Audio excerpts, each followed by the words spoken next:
साल 2016 भारत सरकार ने NIRF रैंकिंग जारी करने का फैसला किया। यानी ये बताने का फैसला किया कि पढ़ाई लिखाई के मामलों में कौन सा संस्थान सबसे बढ़िया है। NIRF रैंकिंग जब पहली बार आई थी तो यूनिवर्सिटी कैटेगरी में पहला नाम देखकर लोग चौंक गए। JNU, BHU, जामिया और दिल्ली यूनिवर्सिटी को पीछे छोड़ते हुए IISc यानी Indian institute of science Bengaluru ने पहली रैंक हासिल की थी और पिछले 7 सालों से पहली रैंक पर जमा हुआ है। नमस्कार, मेरा नाम है फातिमा जहरा और आप देख रहे हैं रंगरूट।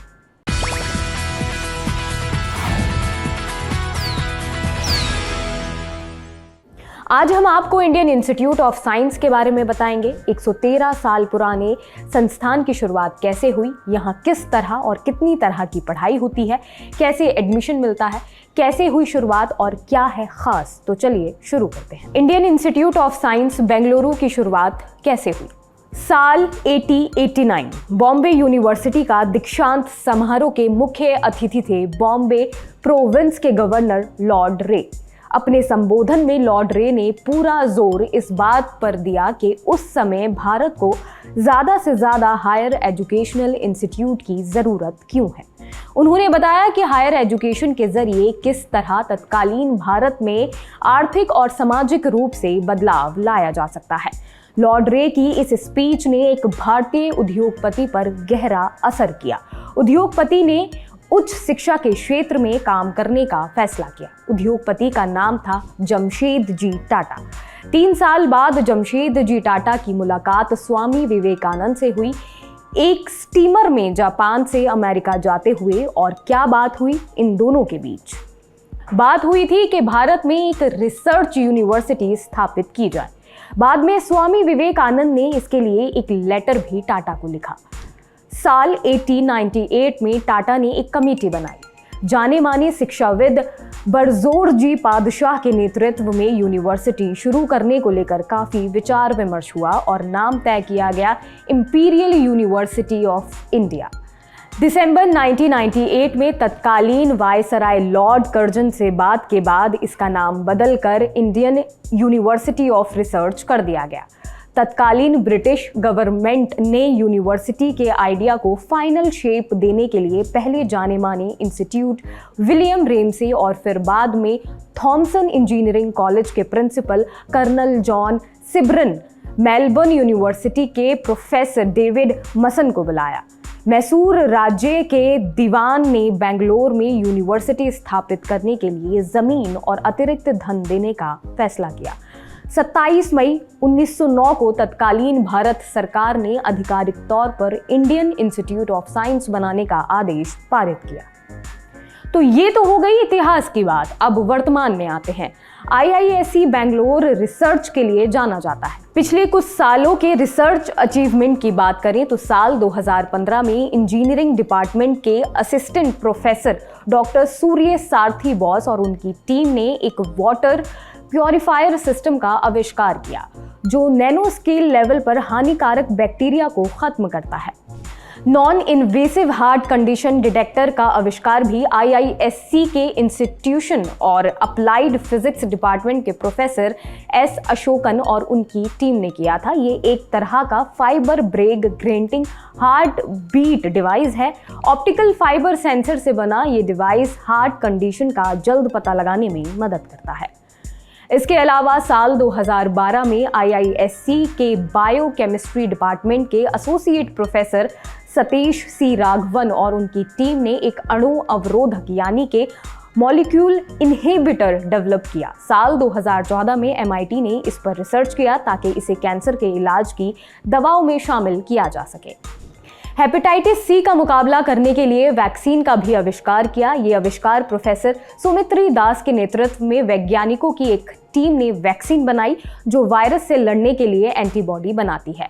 इन सब के अलावा भारत में एरोस्पेस रिसर्च शुरू करने का श्रेय IISc को जाता है। साल 1942 में इसकी शुरुआत हुई। परमाणु भौतिक वैज्ञानिक होमी बाबा भारत के अंतरिक्ष कार्यक्रम के संस्थापक विक्रम साराभाई, डीआरडीओ के प्रमुख रहे डॉक्टर वासुदेव कालकुंटे यात्रे, भारत के परमाणु हथियार कार्यक्रम में महत्वपूर्ण भूमिका निभाने वाले राजा गोपाल चिदम्बरम समेत अनेकों नाम हैं जो इस संस्थान से जुड़े हैं।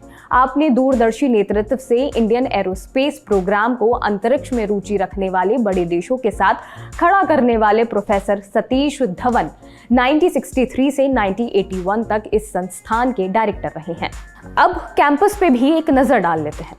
कैंपस की बात करें तो विश्व स्तरीय इंफ्रास्ट्रक्चर के साथ IISc के कुल 40 विभाग हैं।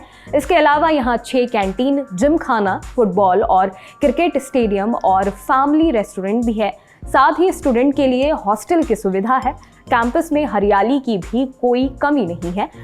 आप विदेशी के साथ साथ देसी पेड़ पौधे भी देख सकते हैं। इसके निर्माण में क्लासिकल स्टाइल का आर्किटेक्चरल देखने को मिलता है। यहाँ से मिलने वाले एकेडमिक डिग्री को 2 हिस्सों में बांटा जा सकता है, एक रिसर्च के लिए दी जाने वाली PhD डिग्री और दूसरी ME और MBA जैसी MS डिग्री। अब ये जान लेते हैं कि IISc में कितने कोर्स कराए जाते हैं। IISc में 3 तरह की डिग्रियां दी जाती हैं। पहली ग्रेजुएशन, दूसरी पोस्ट ग्रेजुएशन और तीसरी डॉक्टोरियल।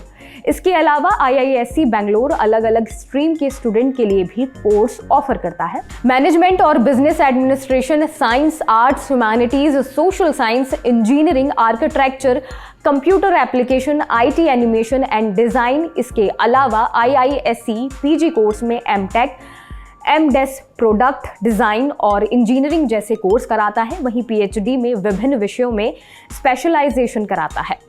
कुल मिलाकर इंडियन इंस्टीट्यूट ऑफ साइंस में करीब 92 कोर्स पढ़ाए जाते हैं, जिसमें 6 graduation level, 56 post graduation level और 31 PhD प्रोग्राम हैं। हालांकि IISc ने इस साल से 3 नए कोर्स भी शुरू किए हैं। इसमें लाइफ साइंसेज और केमिकल साइंसेज में MSc और बायो इंजीनियरिंग में MTech शामिल है।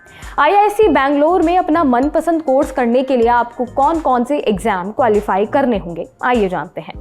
IISc बेंगलोर में कई तरह के कोर्स होते हैं। इसमें एडमिशन लेने के लिए आपको JEE mains, JEE advance, NEET UG जैसे एग्जाम क्लियर करने होते हैं। इसके अलावा अगर आप IISc बेंगलोर से MTech करना चाहते हैं तो एडमिशन के लिए गेट क्वालिफाई करना होगा। वहीं MBA में एडमिशन लेने के लिए गेट, CAT, GMAT क्वालिफाई करना होगा। PhD और MTech में रिसर्च प्रोग्राम में एडमिशन लेने के लिए गेट, नेट, GRF क्वालिफाई करना होगा। इंटीग्रेटेड PhD करने के लिए JAM और GEST जैसे एग्जाम क्वालिफाई करने होंगे। IISc बेंगलोर में कोर्स की फीस स्ट्रक्चर पर बात की जाए तो हर कोर्स की फीस अलग अलग होती है। अब ये जान लेते हैं कि IISc में एडमिशन का प्रोसेस क्या है। IISc एडमिशन के लिए नोटिफिकेशन निकालता है, जिसके मुताबिक संबंधित नेशनल एंट्रेंस टेस्ट पास और शैक्षणिक योग्यता प्राप्त छात्र एडमिशन के लिए अप्लाई कर सकते हैं। इसमें फाइनल सेमेस्टर या फाइनल ईयर क्वालिफाइंग डिग्री होनी चाहिए। एडमिशन फॉर्म भरने के लिए आपको iiscac.in पर जाना होगा। होम पेज पर एडमिशन टैब पर क्लिक करना होगा। इसके बाद ऑनलाइन एप्लीकेशन लिंक पर क्लिक करना होगा। उसके बाद जिस भी साल में आप एडमिशन लेना चाहते हैं उस साल के लिए दिए गए लिंक पर क्लिक करें। उसके बाद एडमिशन लेने वाले प्रोग्राम पर क्लिक करें। मांगी गई जानकारी के माध्यम से रजिस्ट्रेशन करें और एप्लीकेशन फॉर्म भरकर सबमिट कर दें। IISc में NRI स्टूडेंट के लिए अलग से कोई कोटा नहीं है। उन्हें सभी छात्रों की तरह रेगुलर एडमिशन पोर्टल पर जाकर ही अप्लाई करना होगा। इसके अलावा अगर आपको एडमिशन से जुड़ी कोई भी दिक्कत होती है तो आप iiscadmission.ac@iisc.ac.in पर कनेक्ट कर सकते हैं। आज के लिए सिर्फ इतना ही। ये एपिसोड आपको कैसा लगा हमें बताएं, और हाँ, आप अगले एपिसोड में क्या देखना चाहेंगे ये भी बताएं। सुझाव और सवाल दोनों हमें लिख भेजिए rangroot@lallantop.com पर। और हाँ, हम आपके लिए एक नया चैनल भी लेकर आए हैं रंगरूट नाम से। लिंक आपको डिस्क्रिप्शन में मिल जाएगा। सब्सक्राइब जरूर कीजिए। शुक्रिया।